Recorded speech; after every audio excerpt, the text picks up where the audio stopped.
नमस्ते सर। क्या हाल है, कैसे हो? बढ़िया सर। नहीं, पाँव नहीं छूते यार, पाँव नहीं छूते, बैठो।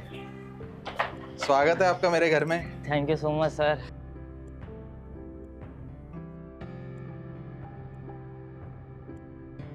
खबर देखी सबसे पहले ना?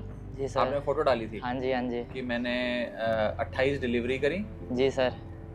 763 रुपीज मुझे मिले। हाँ। और कितने घंटे? 15 घंटे दिन में काम किए।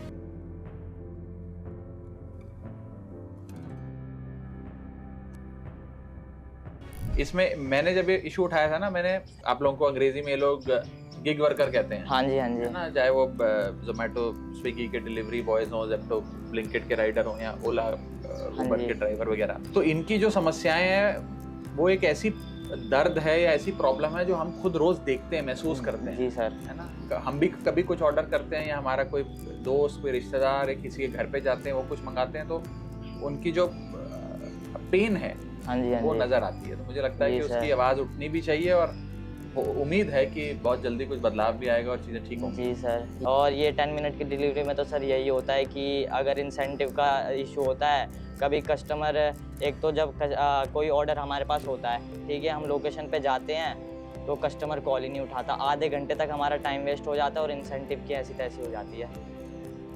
मैंने ये 10 मिनट की डिलीवरी वाला खास तौर पे उठाया था। हाँ जी। मैंने बोला था ये बंद करना चाहिए कि 10 मिनट में पहुंचा दो खाना। जी। आपके ऐप पे भी जब जैसे 10 मिनट में पहुंचाने के लिए कोई टाइमर चलता रहता है? सर 10 मिनट तक पहुंचाने के लिए टाइमर तो नहीं चलता, पर कस्टमर कॉल करके बोलता रहता है कि आप अभी तक आए नहीं, आप अभी तक आए नहीं। उसके बाद सुनने को और मिलता है बाद में कि क्या इतना लेट क्यों आ गए, तुम्हारे लिए ट्रैफिक है, बाकी राइडर्स भी तो आ जाते हैं, ऐसे सुनने को मिलता है। और लेट हो जाओ तो डांट पड़ती है? लेट हो जाओ तो डांट पड़ती है।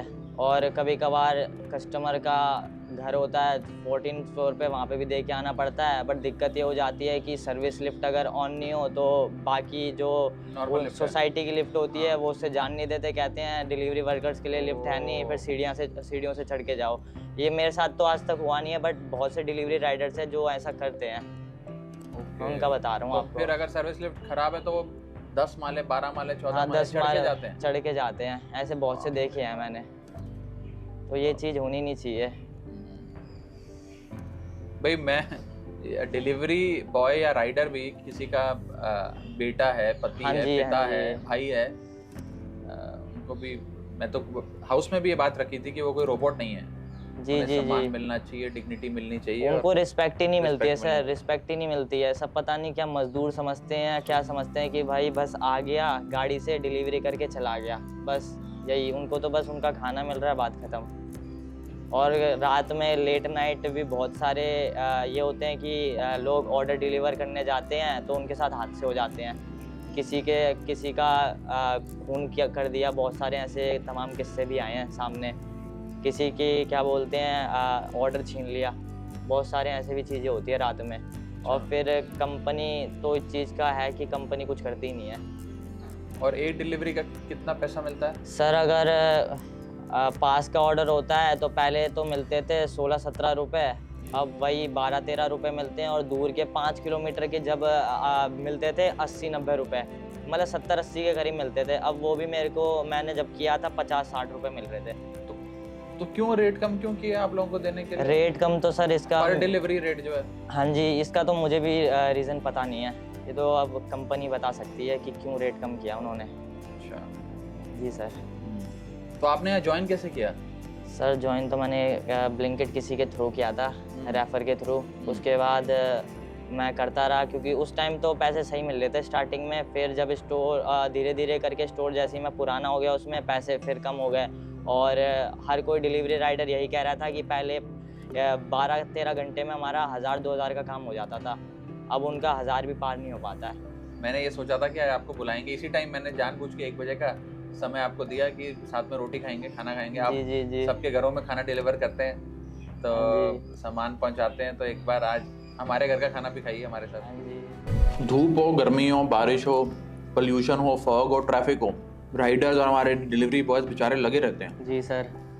और नॉन स्टॉप काम करते रहते हैं और हर सूरत में, हर स्थिति में मेहनत से खाना पहुंचाते हैं लोगों के घरों तक। कितना चुनौतीपूर्ण है, कितना मुश्किल रहता होगा। बारिश में तो सर ये भी दिक्कत होती है, ऑर्डर गीला ना हो जाए, उसके बाद कस्टमर की और ज़्यादा गालियाँ सुनो, ये दिक्कत हो जाती है। कभी कभार ऑर्डर के पैसे कम मिल जाएं, फिर कभी कभार ऐसा भी हो जाता है कि कस्टमर ने लोकेशन कुछ और दे रखी होती है, बुला कहीं और लेते हैं। अच्छा।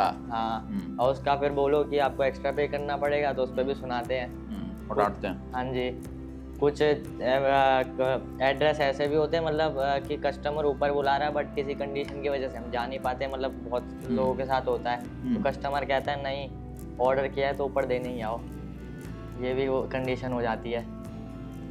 बाकी फॉग वगैरह में तो दिक्कत है ही, व्हीकल अगर 10 मिनट की डिलीवरी में तो ये रिस्क है ही है। और पोल्यूशन भी है दिल्ली में, पोल्यूशन भी बहुत हो रखा है, सुबह में तो इतना कोहरा है सर कि कुछ दिख ही नहीं रहा है, और अगर राइडर अगर 10 मिनट में डिलीवरी करने जा रहा है तो उसकी जान का खतरा तो बना रहता है, ये भी दिक्कत है। नहीं, जान का खतरा भी रहता है, और उसके साथ साथ क्योंकि 10 मिनट के भीतर पहुंचाना है जी सर, उसके चलते उसको इतना स्ट्रेस रहता है, मेंटली उसको एंग्जाइटी हो जाती है, उसको कई प्रकार की बीमारियां हो जाती हैं बिकॉज ऑफ कि कांस्टेंट नॉन स्टॉप स्ट्रेस जो रहता है सुबह वो से यही शाम सोचता रहता है मन में कि आज जल्दी आया हूँ तो जल्दी ऑर्डर मार के अपना इंसेंटिव पूरा करूँगा। बिल्कुल ठीक बात। और इस चक्कर में कभी कभार हादसे हो जाते हैं, फिर मेरे साथ भी बहुत बार हो रखा है। अच्छा। हाँ जी सर, एक्सीडेंट हुआ? मतलब हाँ हो रखा है, अब याद नहीं है कब हुआ है बट हुआ है, बहुत बार हुआ है। कभी मैं रास्ते से नीचे जा रहा हूँ बेसमेंट से नीचे, तो वहाँ पे मेरी गाड़ी फिसल गई हो, मैं गिर गई हूँ, मेरे हाथ पे लग गई। अरे बाप रे। ऐसे बहुत सारे हादसे हुए मेरे साथ। अच्छा जी सर। तो जान को जोखिम में डाल के करने वाली बात है। जी सर। आप लोगों को ये लोग कंपनियां जो हैं ये एक स्थायी एम्प्लॉय का, परमानेंट एम्प्लॉय का दर्जा देती हैं, नहीं देती? परमानेंट एम्प्लॉय जिसका जैसे पीएफ कटता हो, ईएसआई कटता हो, सर ये तो नहीं होता, रिटायरमेंट बेनिफिट? नो सर ये तो नहीं होता, पीएफ वगैरह कुछ नहीं कटता। बड़ा सिंपल है कि अगर इतनी डिलीवरी करी तो इतना पैसा मिलेगा, इतना मिलेगा। ये वो नहीं है ना कि कहीं हम नौकरी कर रहे हैं। हाँ, तो नौकरी वही मैं कह रहा हूँ, ये नौकरी नहीं है। ये नौकरी नहीं है। अंदर जो पिकर्स होते हैं उनको तो मिल भी जाता है एक टाइम पे, क्योंकि उनकी पीएफ वगैरह कटती है, ईएसआई होता है, अगर तुम्हें कुछ हो जाए तो फिर दवाई वगैरह का खर्चा फ्री है। वो अंदर के पैकर्स के लिए है, आप लोगों के लिए नहीं है। हमारे लिए कुछ नहीं है। ब्लिंकिट या फिर कोई सी भी कंपनी होगी कहती है 1 महीने के 60,000 रुपये कमा लोगे आप, होता नहीं है। वो होता नहीं है। वो तभी हो पाएगा अगर तुम पूरे दिन सिर्फ स्टोर पे काम कर रहे हो, डिलीवरी मारते जा रहे हो। एक दिन का कम से कम अगर तुम 2-3 हज़ार रुपये कमा रहे हो तो शायद से पॉसिबल है वो। और उसके लिए दिन में कितनी डिलीवरी करनी पड़ेगी? सर उसके लिए मैक्सिमम 50-60 या फिर उससे एक दिन में 50 डिलीवरी? 50 डिलीवरी। तो सुबह कितने बजे शुरू करते थे काम ब्लिंकिट में? सर मैं जब करता था तो मैं सुबह के 6 बजे से स्टार्ट कर देता था। 5 बजे उठना, जल्दी से रेडी होना और 6 बजे काम पे चले जाना, और 6 बजे के बाद सीधा मैं रात के 12 बजे घर आता था। इस ठंड में भी? नहीं, हाँ इस ठंड में मैंने पहले किया है थोड़ा बहुत ठंड में। और ये सब करने से पहले मैंने स्विगी भी कर रखा है, इंस्टामार्ट भी कर रखा है। उसमें तो पहले बहुत कम पैसे थे, साइकिल से करता था उस टाइम पे मैं। स्विगी में मुझे ज़्यादा अच्छा एक्सपीरियंस लगा नहीं, मैंने वो भी छोड़ दिया।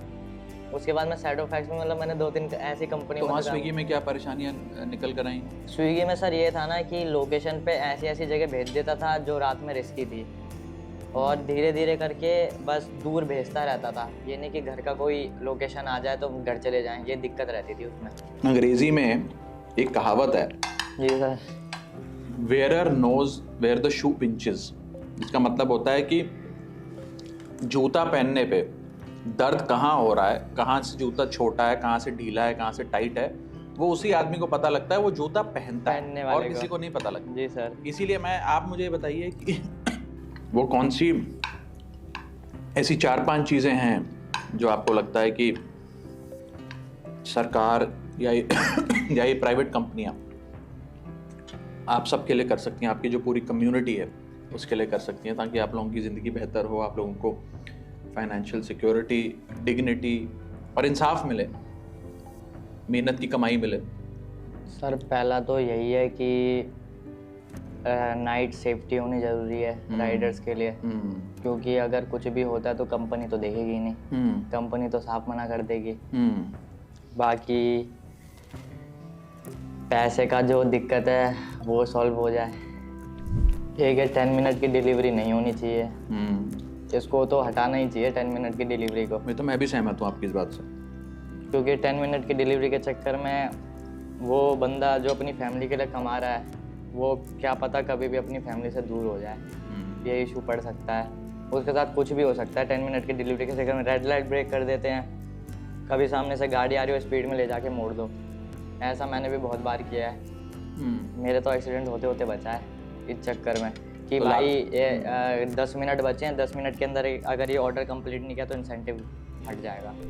लंच करने का टाइम मिलता है जहाँ पे भी कर रहा हूँ? हाँ नहीं, अब नहीं, जहाँ पहले ज़ेप्टो ब्लिंकिट में। सर वहाँ पे तो ऐसा होता था कि 6 बजे जाता था, 11-12 बजे मन किया, भूख तेज़ लग रही है तो घर पे आया, खाना खाया, फिर वापस चला गया। आधे घंटे बाद फिर सीधा रात में आता था। और उसके बाद तो फिर मैंने ये भी बंद कर दिया था, रेस्ट करना नहीं, हाँ रेस्ट करना भी बंद कर दिया था मैंने, खाना खाना भी बंद कर दिया था। मेरी तबीयत पे बहुत असर पड़ा था उस टाइम पे, मैं कम से कम 2-3 हफ्ते तो बेड पे ही लेटा पड़ा था, मेरा इतना वो हो गया था हेल्थ का इशू। देखो हम देश में बात करते हैं कि डिजिटल इकोनॉमी बन रही है, भारत एक बहुत बड़ी अर्थव्यवस्था बन रही है। इस इकोनॉमी और इस अर्थव्यवस्था के पीछे एक बहुत बड़ा रोल ये सब बड़ी कंपनियां जो हैं, जो आज हज़ारों करोड़ों रुपए की बन गई हैं, जोमैटो, स्विगी, ब्लिंकिट, ज़ेप्टो, तमाम कंपनियां, ये चले, लेकिन इनके जो राइडर्स हैं, जो डिलीवरी बॉयज़ हैं, उनको सम्मान मिले, डिग्निटी मिले और काम ठीक से कर पाएँ, वर्किंग कंडीशंस बेहतर हों। मैंने ये बात रखी थी उस दिन की, फैक्ट्री में काम कर रहा एक आदमी जिसके पास अपनी एक तो स्थायी नौकरी है, जी सर, दूसरा उसको अलाउंस मिलता है, पीएफ ईएसआई मिलता है, रिटायरमेंट बेनिफिट मिलते हैं, कल को बीमार हो गया तो सिक लीव भी पेड लीव मिलती है। मतलब आपका जो एम्प्लॉयर है वो आपकी, अगर आप बीमार पड़ गए 2-3 दिन के लिए, बुखार हो गया तो उसके भी पैसे आपको देता है। तो ये तमाम तरीके की जो चीज़ें हैं वो एक एम्प्लॉयमेंट के साथ आती हैं, पक्की नौकरी के साथ आती हैं। तो अगर आप लोगों को भी एक पक्की नौकरी के रूप में रखा जाए तो हो सकता है आप लोग भी और जी जान लगाकर काम करोगे और अच्छे से काम करोगे, और आप लोगों को फाइनेंशियल सिक्योरिटी और एक इंसेंटिव भी अच्छा सा मिलेगा। जी सर, है ना। तो मैं फिर किसी और कैफे में शिफ्ट हो गया, वहाँ का ओनर था, सैलरी टाइम पे बिल्कुल भी नहीं देता था, 9,000 रुपये सैलरी थी, फ़ोन की किस्तें चल रही थी, बस उसी के पैसे मिलते थे बस, और कुछ भी नहीं। सैलरी मांगो तो यही होता था कि काम नहीं चल रहा है तो कैसे पैसे दूँ मैं तुम्हें। और कितनी सैलरी थी? 9,000 रुपये बस महीने की। बाप रे बाप। तो अभी पढ़ाई पूरी करोगे? हाँ, इस साल 12th क्लियर करूँगा, क्योंकि आजकल देख रहा हूँ जो डिग्री भी ले रहे हैं उनको भी जॉब नहीं मिल रही है। ये एक बहुत बड़े सिस्टम का फेलियर है कि जो आपको पढ़ाया जाता है वो, और बाजार में जो आपको नौकरी पाने के लिए एक स्किल सेट चाहिए, इसका मेल ही नहीं है। पढ़ाया कुछ और जा रहा है और बाजार में नौकरी पाने के लिए जो स्किल सेट चाहिए वो कुछ और है, उसकी पढ़ाई से कुछ लेना देना नहीं है। तो मैंने इसके बारे में भी सदन में बात रखी थी, उम्मीद है कि जल्द चीज़ें बदलेंगी, बेहतर हों। तो आते रहिए, मिलते रहिए, मैं आपके इश्यूज़ को उठाऊंगा। जी सर। आज मैंने आपको बस इसीलिए मिलने बुलाया था, मैंने आपकी स्टोरी पढ़ी न्यूज़ में। जी सर। और पता लगा आपने नौकरी छोड़ दी, तो आपको बुलाकर आपसे प्रॉब्लम समझूं, आप और आपकी पूरी कम्युनिटी क्या इश्यूज फेस करती है, और जैसे समझेंगे उतनी अच्छी तरीके से फिर हम आपकी आवाज़ उठा पाएंगे सदन में। मैं भी सर यही चाहता हूँ जल्द से जल्द इस प्रॉब्लम का सॉल्यूशन निकले। नहीं निकलेगा, ज़रूर निकलेगा। शुरुआत हो गई है, शुरुआत तो हो गई है। मुझे अच्छा लगा कि आप आए, आपने मेरे साथ लंच किया और खास तौर पे अपनी प्रॉब्लम्स बताई, और आते रहिए, संपर्क में रहिए, एंड आई होप कि हम सब मिलकर आपकी पूरी कम्युनिटी के जो इश्यूज हैं, जी सर, जोमेटो, स्विगी के डिलीवरी बॉयज़ की और ज़ेप्टो, ब्लिंकिट के राइडर्स की, आप सबके जो प्रॉब्लम्स हैं, इश्यूज हैं, उनको हम उठाएं और जल्द से जल्द आप लोगों को आपके अधिकार मिले, हक मिले, इंसाफ मिले। यस सर, मैं भी यही चाहता हूँ। बहुत अच्छा लगा आप आए। Thank you so much sir. I hope आपको खाना अच्छा लगा। जी सर, बिल्कुल अच्छा लगा। All the best. Okay Aditya, अच्छा लगा आप आए।